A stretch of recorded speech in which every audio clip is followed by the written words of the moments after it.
ঠান্ডা মাথার অভিনেতাদের মধ্যে একজন বলিউড বাদশা শাহরুখ খান। ভক্তদের সঙ্গে দেখা সাক্ষাৎ আলাপচারিতার সময় একেবারেই নমনীয় ব্যবহার করেন তিনি।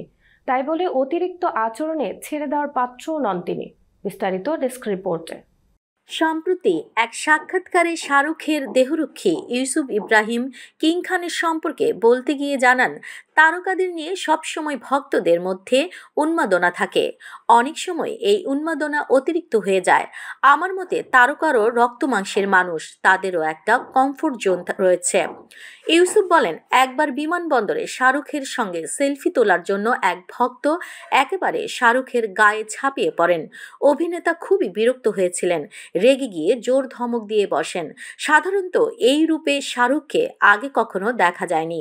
অনুরাগীদের বোঝা উচিত, সবকিছুর একটা সীমা রয়েছে। প্রথমেই ছবি তোলার জন্য ফোন নিয়ে ঝাঁপিয়ে পড়ার আগে বিনীতভাবে অনুরোধ করুন ছবি তোলা যাবে কিনা।